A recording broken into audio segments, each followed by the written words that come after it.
La epopeya del oro negro.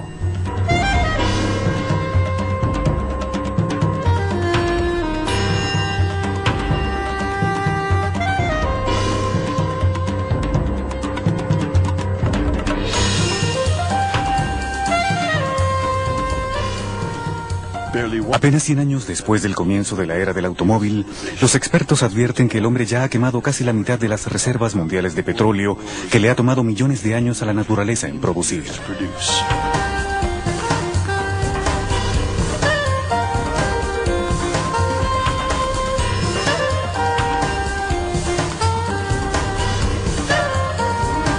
Primera parte, la era dorada de las grandes.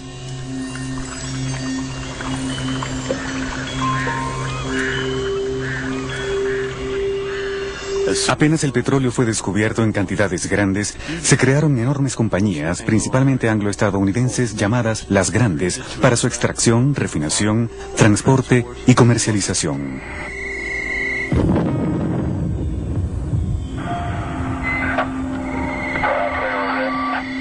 Creo que están listos para la detonación del punto 25.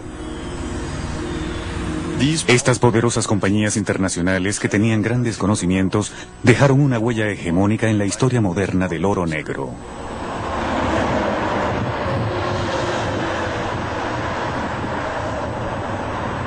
La fiebre del oro negro.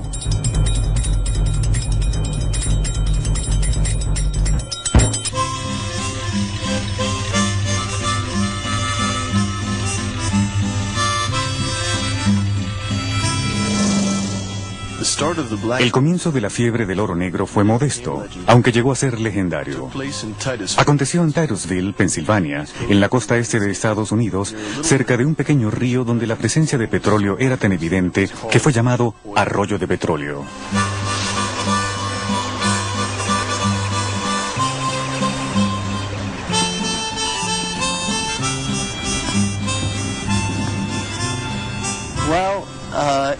Desde un principio se sabe que el petróleo se filtra fuera de la tierra en ciertos lugares. Y así la gente se percata de la existencia de capas de petróleo que flotan en el río. Lo que indica que en ciertos sitios el petróleo brota de forma natural. En Pensilvania había muchas de estas filtraciones. Alrededor de 1859, Edwin Drake fue el primer hombre en perforar el primer pozo, con el único propósito de encontrar petróleo. Perforó hasta una profundidad de tan solo 21 metros y de pronto salió petróleo.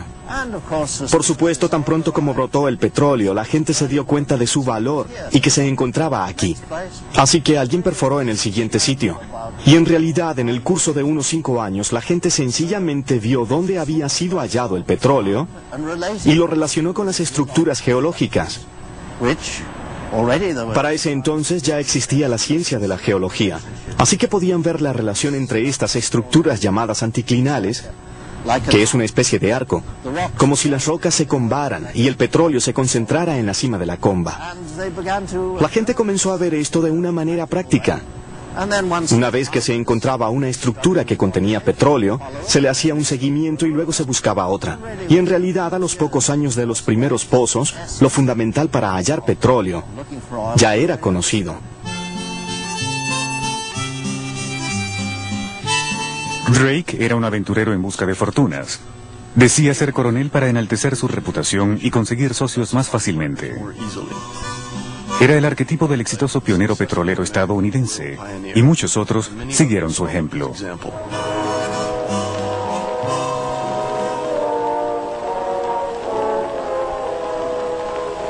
¡Petróleo! ¡Petróleo! ¡Petróleo! ¡Petróleo! ¡Petróleo! ¡Petróleo! ¡Petróleo! ¡Petróleo!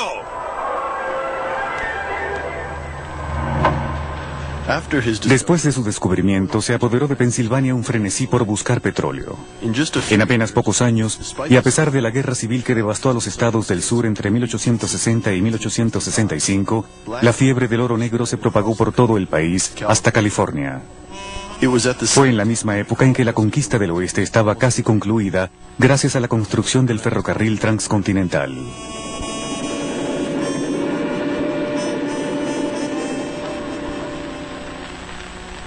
Para 1850, varias décadas antes de la época del automóvil, la necesidad de petróleo aumentó rápidamente debido al desarrollo del transporte ferroviario y la mecanización, que requerían mucho lubricante industrial elaborado hasta entonces con aceite de ballena.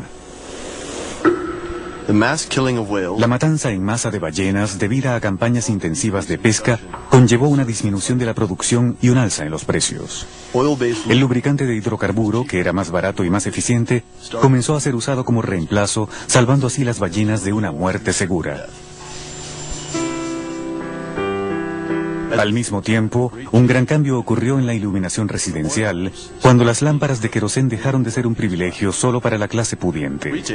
Los vendedores de querosén cada día eran más numerosos, llegando hasta los lugares más recónditos del mundo. Los pozos petroleros de Estados Unidos podían surtir a todo el país.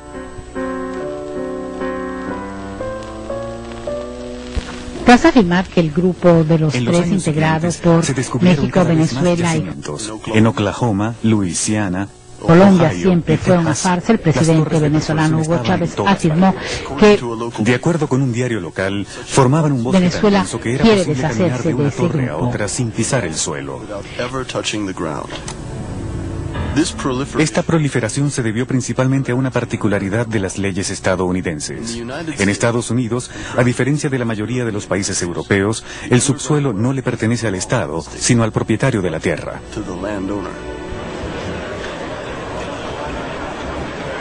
Aprovechándose de esta ley, miles de pequeños propietarios se convirtieron en buscadores de petróleo en cualquier terreno que poseyeran. Los propietarios de los pozos eran tan desorganizados que se presentó una amenaza de inundación en los estados petroleros. Esto produjo una caída en el precio del crudo. Rápidamente, la situación se tornó anárquica.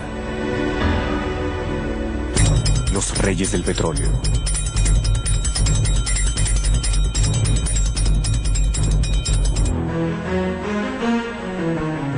Un ambicioso joven de 24 años, John D. Rockefeller, entendió enseguida que podía sacar provecho de esta situación para hacer fortuna. Se dice que Dios creó el mundo y Rockefeller lo puso en orden. Detrás de su éxito estaban su intuición visionaria y su inagotable energía, pero también un desprecio total por la ley. Les dijo a los buscadores de petróleo: arriesguen sus dólares para encontrar nuevos campos, y cuando hayan encontrado petróleo, tendrán que pedirme que lo transporte, lo refine y lo comercialice.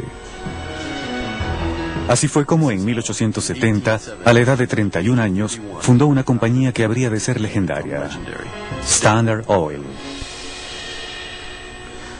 El destello de inspiración de Rockefeller fue estandarizar la elaboración de productos refinados.